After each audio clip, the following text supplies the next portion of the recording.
Good day.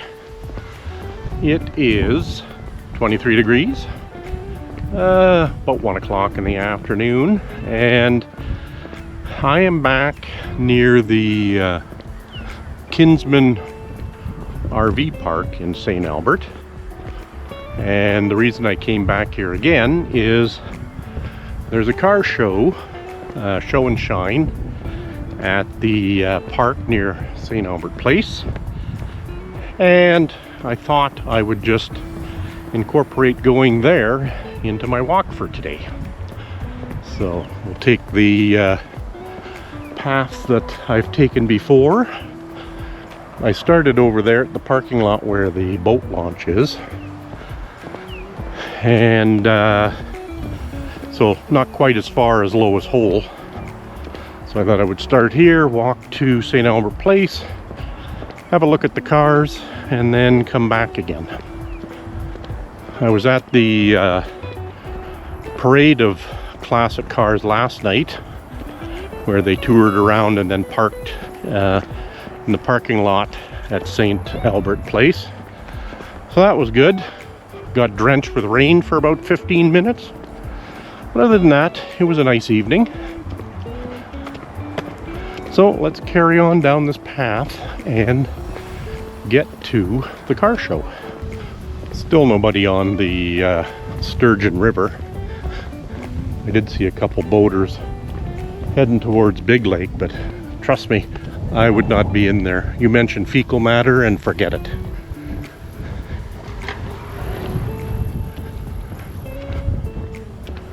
I know it's handy here, but many other places I'd rather go that are a little less pooey. A little bit breezy today, but that's nice. Keeps the heat down. I think it might get up to 25 today. It's 1 o'clock now. I think I mentioned that time already, but car show I think ends at 3, so if I want to see most of them I better boogie over there. But I did see a lot of them last night, so I'm not sure if there'll be many different vehicles. I videoed a lot of the parade. I'm not sure how much I'll post. You know, there's a lot of noise and chatter, so we'll see if I try and do a video of some of the cars that I liked. Didn't see what I would call my favorite car yet, and I don't even know what that is yet until I see it, I guess. I do like a 65 Pontiac 2+2. That would be nice. A nice 67 Galaxy with the 7-liter, that would be nice too. Actually, the 7-liter I think might be the LTD version. There used to be a couple that showed their 67 convertible. It was candy apple red, and in 67 the 7-liter was a package. In 66 it was actually the Ford 7-liter. Jay Leno's garage, he has a really nice one that they've done a resto mod on. In 67 it was just the 7-liter package, so it got the badging and the larger motor and stuff. That would be nice to have. I wonder what happened to them.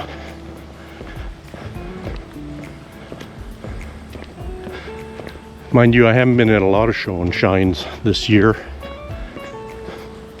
Once you go to this one, you see most of the same cars at other show and shines. But sometimes I just like to wander around and stick my head in an old classic and smell the 50 or 60 years of dust. I'm guessing it's only a 2 or 2.5 kilometer walk to the car show. But so it won't be a long walk today, but hopefully we'll see some interesting stuff. I might have to come out of my comfort zone and record some stuff live, or not live, but amongst other people.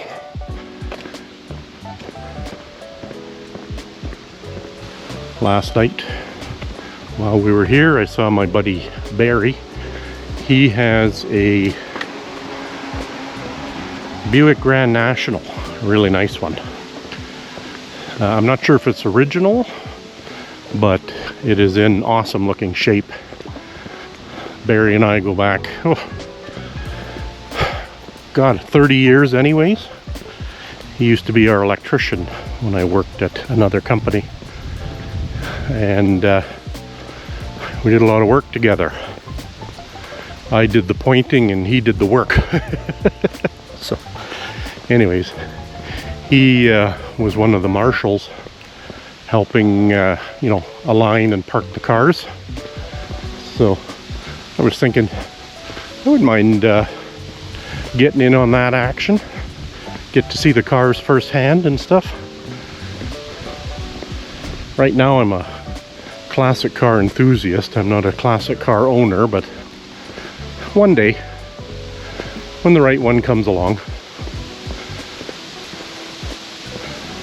I'm not really interested in a restoration project, but one that's a vehicle that's just needs some tinkering and care and feeding would be more up my alley. Getting into body work and full rebuilds, not my cup of tea. I think I would just get frustrated and bored too soon. Mind you, sometimes it's how you get a good deal, is you pick up somebody else's project who got discouraged and bored of it and maybe ran out of money. Unfortunately, that would not be me. There's a dog kennel over there. And a couple dogs don't sound like they're too happy with each other.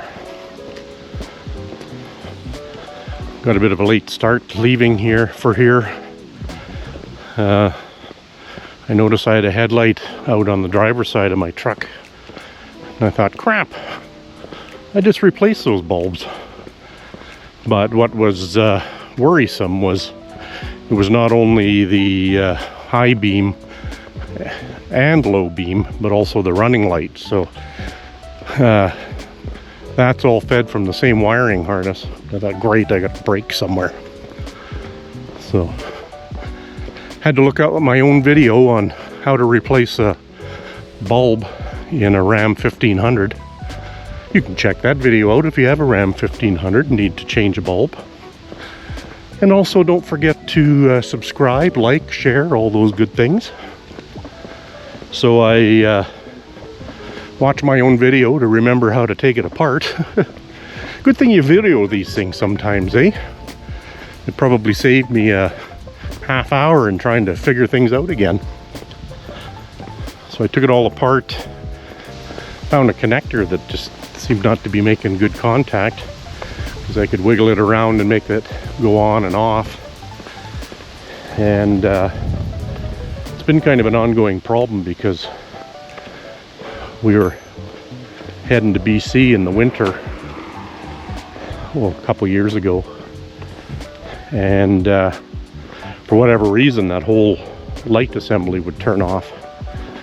So I knew something was up, but hardly drive it at night, so don't think about it too much. Quite a busy trail right now, because we'd be driving along, you could see it turn off and then turn on again. But like I said, I didn't think too much about it after, because the truck stays parked most of the winter because we don't really go anywhere, so it's really only driven in daylight hours. But when I saw it was out the other day, it bugged me, so pulled it apart, found a loose connector, put some dielectric grease in the connector, and it's still or it started working after that, or stayed working. So hopefully that was the problem and not a bared wire somewhere, but no fuse blew. And then after getting that all put back together, my OCD got the better of me. The truck is dirty, but the main part, we're getting the bugs off all the front ends, so I spent another half hour scrubbing the front of the truck. So here I am, going a little later than I wanted to. I guess in hindsight, I could have brought my bike. Would have been quicker to get from the parking lot to the trail, or to the park where the car show is on this trail. Because parking over by the park, I can never remember the name of that park. Is that Lions Park? Or is it the RV park? Or is it Kinsman? I don't know. You can look it up. We'll see it when we get there. But parking over there is just a zoo.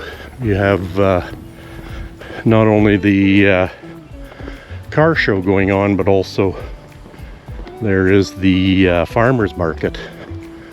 So parking is a premium. Last night was not a problem though. Not so many people go to the parade part of the car show, it seems. And if you're bringing your kids to it, kind of gets long and boring for them. After the first 30 cars go by, they're kind of like already distracted. But they claim there's 500 to 600 cars in this show. They play music at these events, so I'm not sure how much I can show without being copyrighted.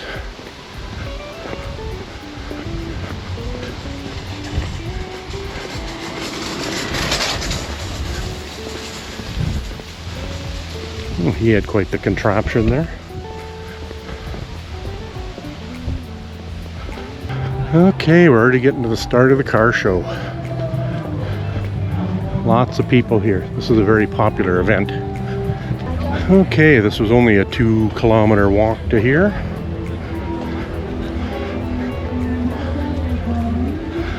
This is one of my favorite cars. It's a 67. This one's a Galaxy 500.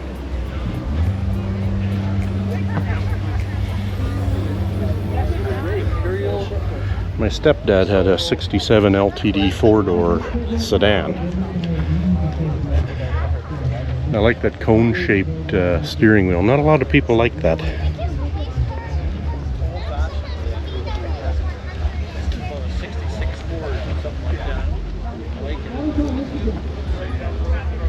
It's a nice red. And it's got the full wheel covers.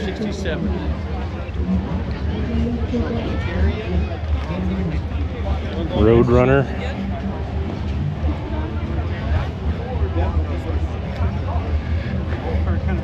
It's a nice DeSoto. 1960.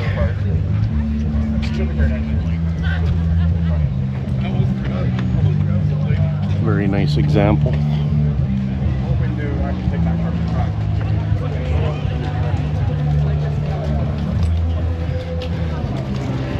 The big fin era. Okay, let's go this way and kind of get away from the music. Basically, I'll start filming vehicles that pique my interest.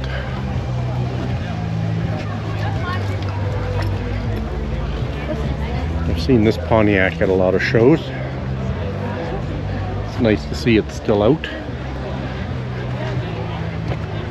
1955.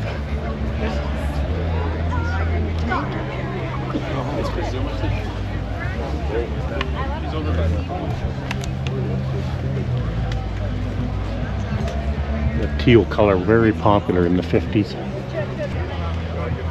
Nice GTO. Nice to see it wasn't rebranded as a fake Judge.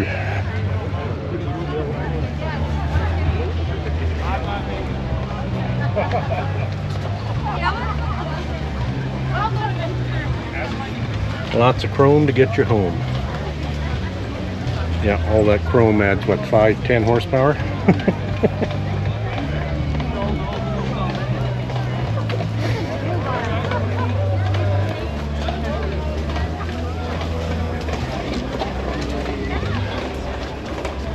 This is something that piques my interest. Nice GTO. Has a console in it. Nice interior, good looking paint job.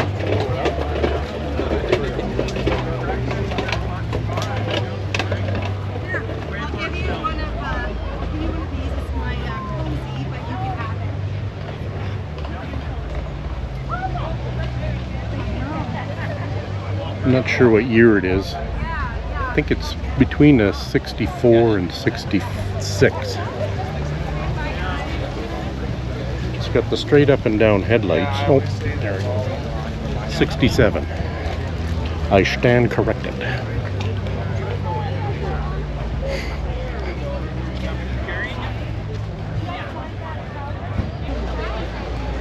Nice Cutlass 442 Oldsmobile.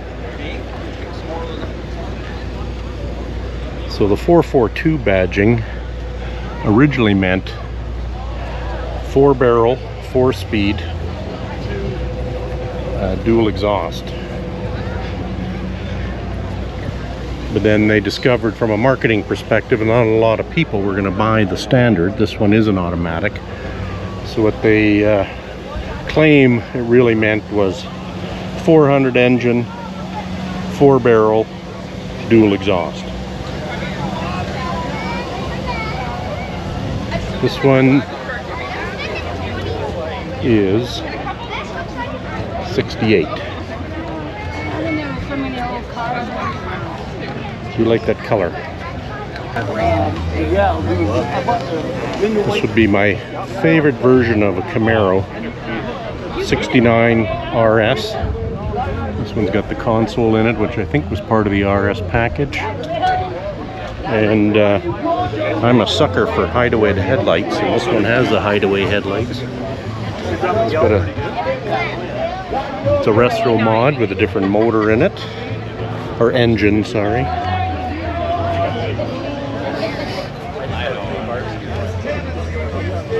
But even that, the orange with the white stripes is also my favorite. And it's got that nice houndstooth or whatever interior. And the gauge package on the console. Very nice. This is a nice 64 Galaxy 500 XL. Convertible model, obviously. It's got a console in it. Gear shift on the column, though.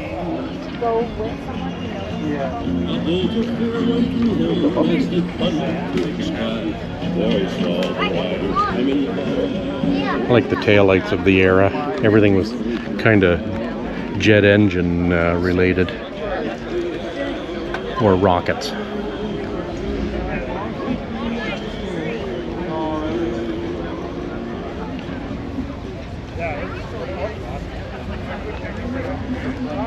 I'm going to take a stab and say that's a 390.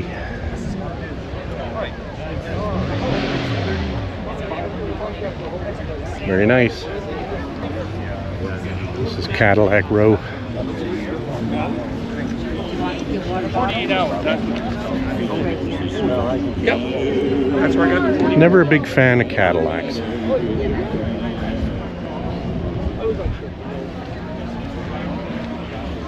You got to admire the late 50s, early 60s fins, though. You can see here they started getting smaller. This one, I believe, is a 64. And this is a 61.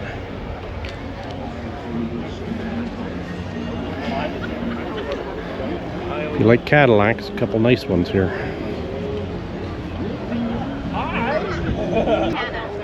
Nice 64 Catalina with the tri-power. It's 421. Factory air, power steering, power brakes, which were big options back in the day.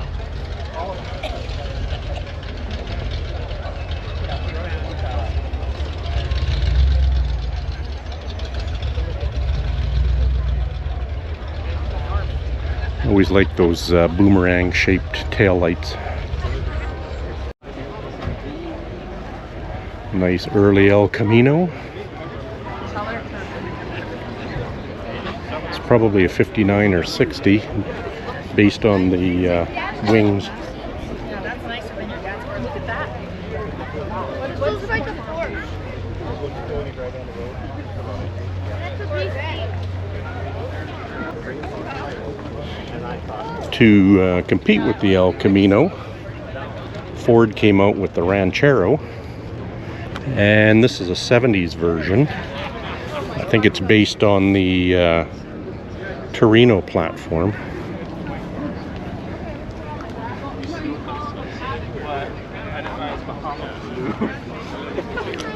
For those who want the ride of a car, but the capabilities of a truck. That's the biggest thing. Because the kids, yeah, because kids don't really have very few people. Here's another GTO. Well, I know it's Chicago. It's got the Judge decals on it, but I think it's more of a tribute, That's the look behind them, right? not necessarily a true Judge. Walk back that way, huh?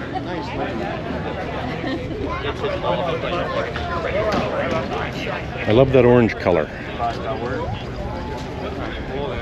My dad had a 72 Cutlass S St. Albert kind that was that color orange. Okay, I never finished. This is probably close to my favorite model of Mustang, a Mach 1. This one's got an automatic in it, 351.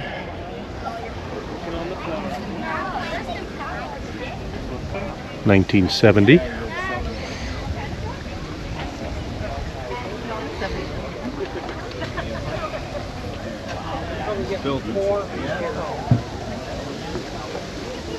Not too sure about the color, but that's just me. Yeah.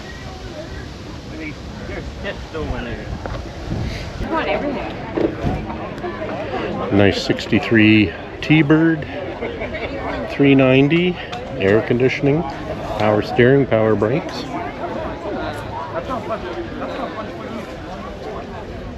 Looks like a nice leather interior. It's got the slide away steering wheel.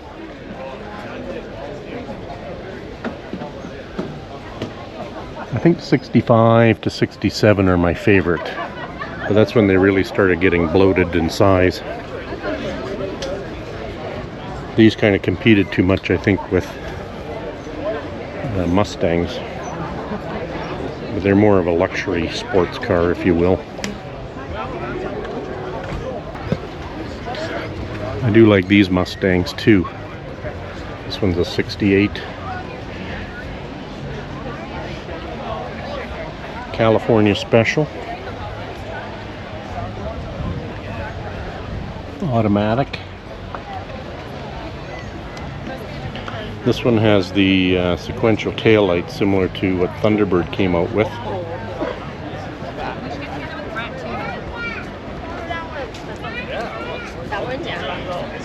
It's just so cool that they are able to shoot. Even a 302 gets shoehorned in there. I don't know if... Did 302 come out in 68? I thought it would have still been a 289, but I see the spec sheet here, and it calls out a 302. This is one of 71 with this paint and trim code.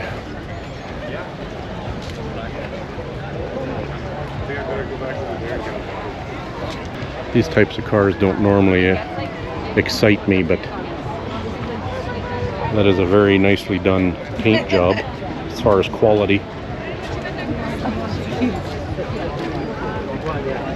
Not a big fan of flames, but here is the Starsky and Hutch Gran Torino, very popular in the 70s. I love how he has them represented in the seats.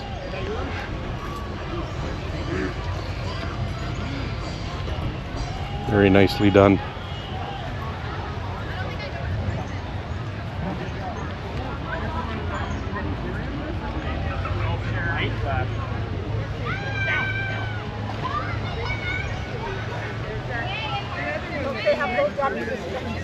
This one's well optioned with air conditioning and cruise.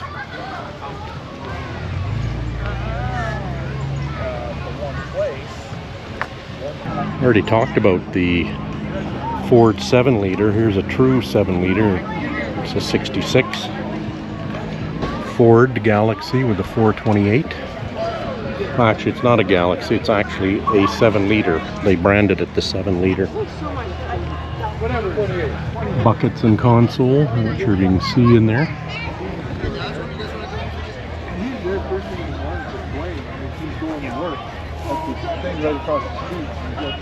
It does say Galaxy 500 on it still.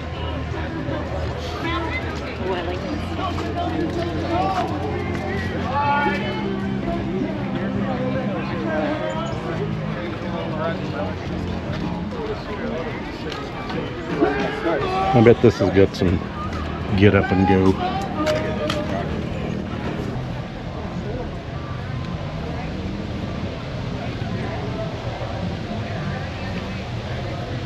We've entered the world of boogie vans. Hugely popular in the 70s. As you can tell with the shag carpet.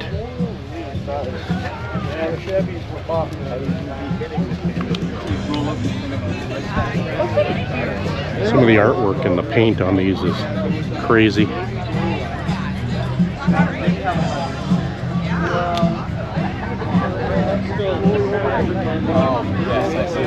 You never wanted to see your daughter being picked up by a guy driving one of these. 55 Ford Fairlane. Your typical family hauler back in the day. This one has the Continental kit on it. I personally do not like Continental kits. There's that teal color again though. Can't have a car show without hearse in it. You work all your life to get a classic car and then they haul you away in one. That guy waited too long.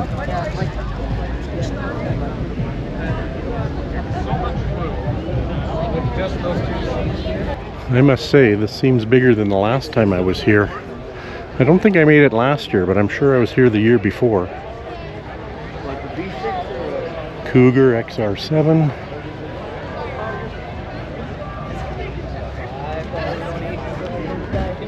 .351 CJ. No hideaway headlights, and it's not a color that I find very desirable. 1972.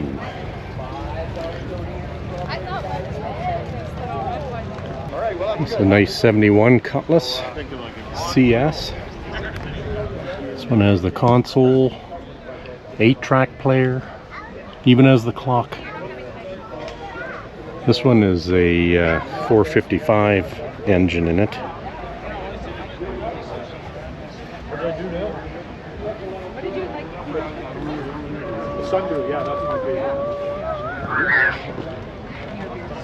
You can tell it's a 71 because it has the round signal lights. And the tail lights are 2 spots. The 72 would have the round signal lights, but it would have more of a honeycomb tail light. So it'd be 6 sections instead of 2.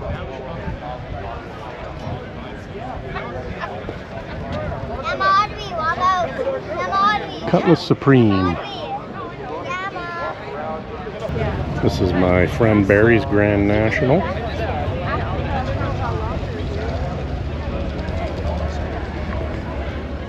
Nice embroidery in the seats. Even got the Grand National floor mats.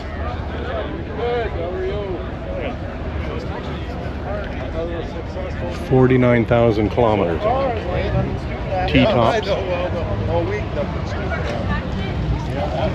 Which sadly always leaked.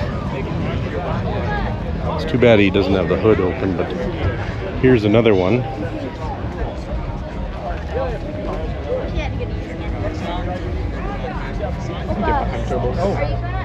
Big turbocharger and intercooler. Amps up the horses. This one's for sale if you're interested. 65 grand Canadian. But the city is all up in our... yeah, we'll be there in a bit. Barry's is nicer though.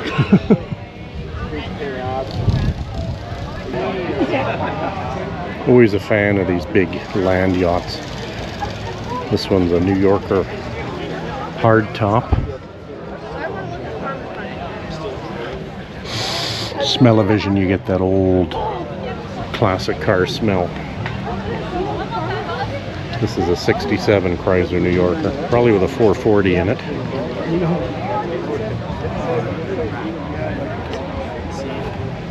Fender skirts.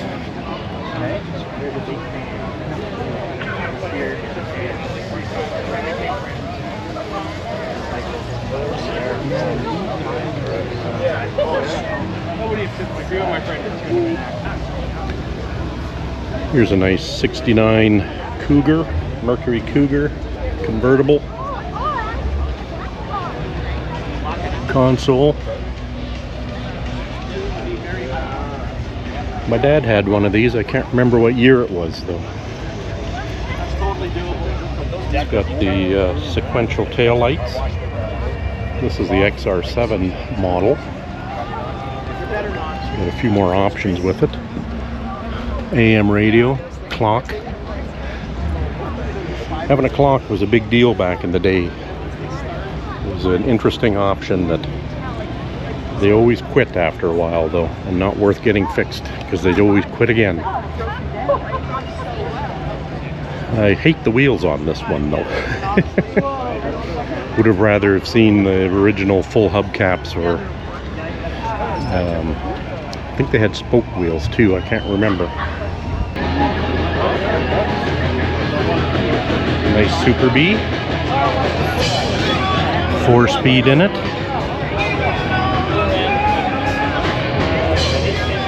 Also, you just have to do the body work, set it up, whatever.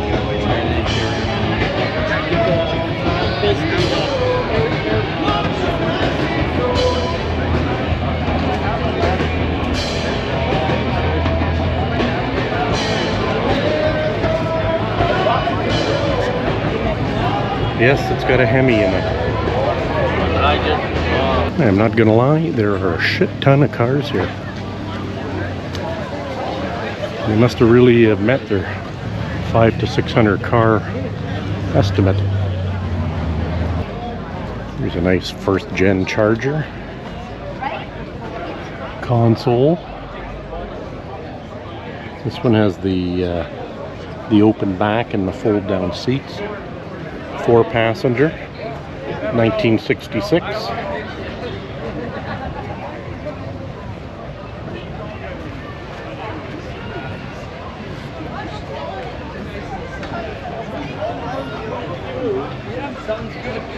Nice swoopy roof on it, aerodynamic.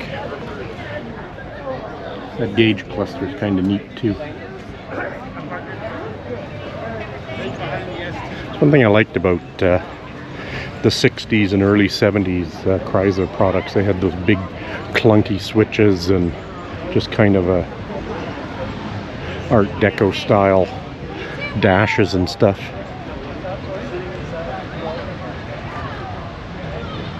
Nice Monte Carlo SS, one of my wife's favorite cars. Like she even knows about cars, but she knows what she likes, I guess. This one's a 1986 SS Monte Carlo. I don't think those headlight covers were stock.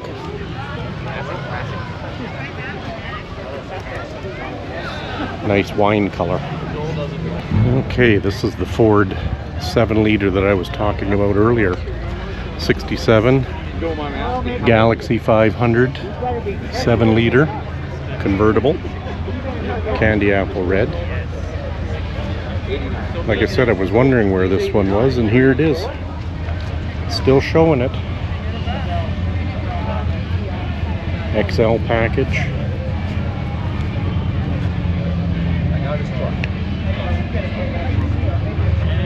Console.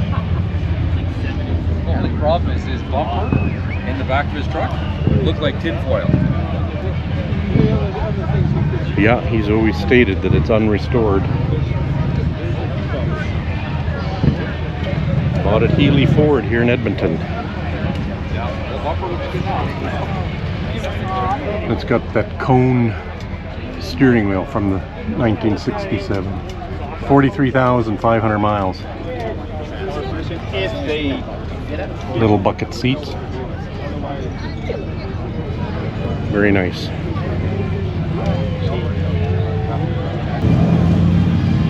This is a Meteor, which is halfway in between a Ford and a Mercury. It's a Canadian version. This one's got the bubble top on it. And I can only imagine without air conditioning, you must have just roasted in this thing, even though it's tinted. Meteor Redo.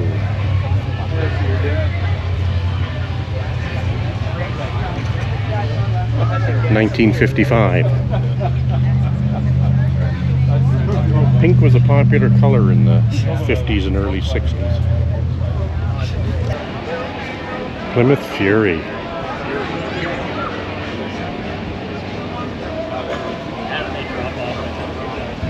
I love these fins. Yeah, that's exactly how ours was. Convertible version. Oval steering wheel's interesting. Push button transmission.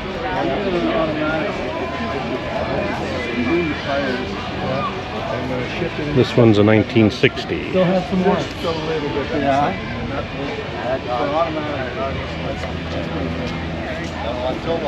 Just kind of over the top styling. This one might be the oldest car at the show. 1932 Dodge.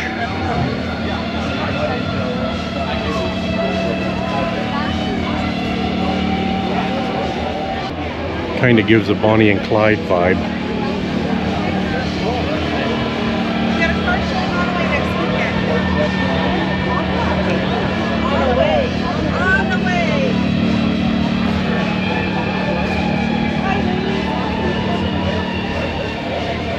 Nice spare tire holder there. Extra mirror. These headlight buckets are something to behold, eh? So we're doing that. It starts at Quarter Park. This is a nice 1967 Meteor. And what's interesting is because they're between a Ford and a Mercury, and they're a Canadian version, if you look at the dash, it's pretty much a 1967 Ford dash, and the cone steering wheel.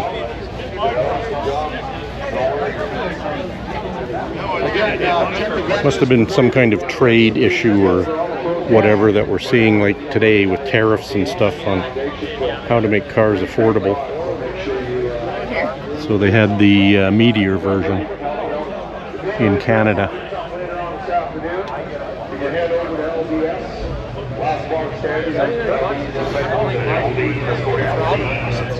Set of tires. Futuristic. Yeah. With the proceeds of the draw going to Alberta. These are always interesting. This is a truck version of this van. It's a Dodge. The engine sits right there, right next to you. That's almost your heater because it radiates so much heat. Now, these are pretty neat. 111 horsepower. Ford has a version, so does Chevy. But 280 foot-pounds of torque, so she's a beast. All right, the winner of the tires, Stephen Joseph.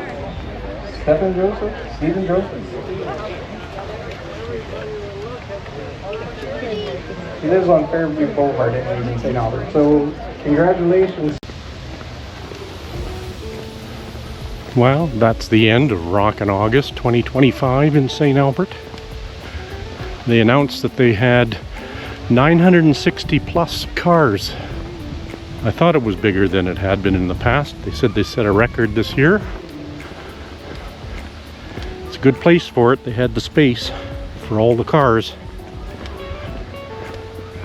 I videoed some of the ones that caught my eye, or I have a bit of an affinity for.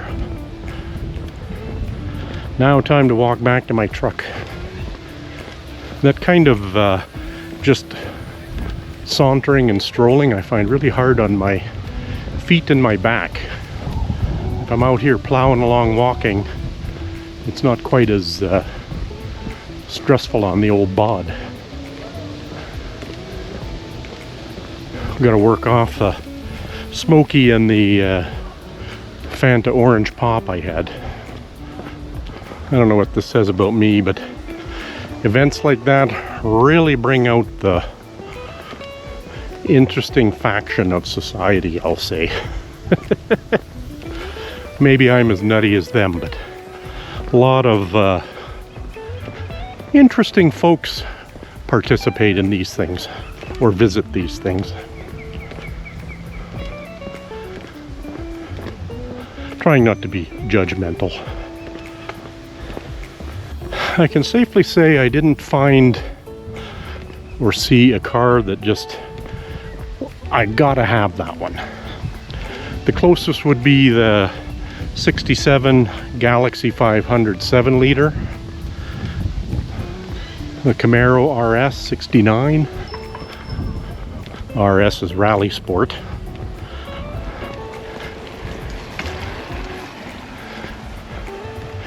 And it needs to be in the combination that I saw there with the hideaway headlights, which I think is part of the Rally Sport, and the double handle shifter, orange and white like that one. That would be on my bucket list potentially. And I forgot to restart Runkeeper. I had paused it while I was wandering around at the car show. Would have really screwed up my pace if I was still using Runkeeper while just moseying around. If I think about the mid to late 70s cars that would interest me, and they're not really getting collectible yet. You don't see a lot of them there.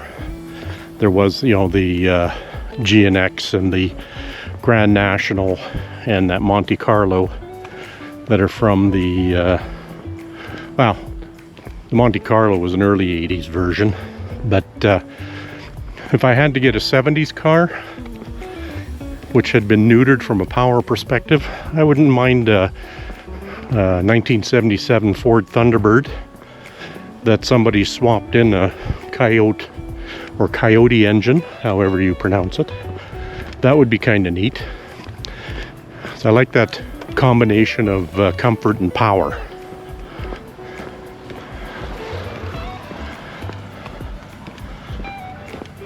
Just like in my truck. It's comfortable, but if you want, you can light up the tires. So I'm not sure what my ideal vehicle would be, but I guess there's several of them out there. So after my 10-kilometer hike yesterday and then standing for the classic car parade and wandering around for that last night, and then this walk and wandering around the show and shine today, my ankles and feet are sore and tired. So by the time I get to the truck, it'll probably only be a 4-kilometer walk, but whatevs. Perfect day though. It's kind of overcast right now and about 22, 23 with a breeze. Right up my alley, baby. Because I saw the parade last night, I didn't stick around to see the cars leave. That probably doesn't happen for another half hour or an hour, and I think I'm done for the day. I'll have to say, one of my favorite things to do though is to spend an hour or two at a show and shine and stare longingly at those cars and think about all the effort that people have put into getting them to where they are. Last night I was kind of joking about, in 5 years there'll be a fire sale on classic cars just based on the age of the drivers and owners. So I don't think I'm far from the truth. Not a lot of you know, younger generation are really into those style of cars. A lot of it is I would say Japanese type cars that are more their ilk. There are a few young people that like the classics, but it potentially could be a dying pastime. Even though my ankles are sore, I'm trying to keep my pace up. Gotta make it feel like a real walk. I should have a high number of steps in it though. It was a long walk around the park looking at cars. Whew, after all the noise of the car show, this peace and quiet is beautiful.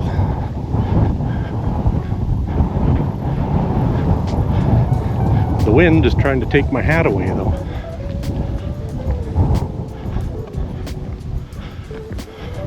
I think I might be due for a new one anyways. I've sweated buckets into this one. I've had rain wash it out though, so it's clean. Some nice units in there. I looked at these before. I like the look of that Brinkley there. That Mobile Suites one is very ostentatious. That's probably a $150,000 fifth wheel. Cheap compared to those $300,000 diesel pushers. Pretty quiet campground. Never see much going on. Maybe that's why people like it there. Just hang out. Peace and tranquility. Other than the sound of the Ray Gibbons drive in the distance there. Well, we're just about to the truck. We'll get there and see how we did today. Won't be impressive, but it'll be something. Okay, from a trackable perspective, when I had Runkeeper on, that was only about a 4-kilometer walk. But then I wandered around the car show for an hour and a half, so I ended up getting 10,800 steps in. So a good day. Nice weather and breeze, and hopefully I got some good footage of the car show. We'll see what all gets copyright striked because of music in the background, but I'll put it in anyways and we'll see what happens with it. Until the next one.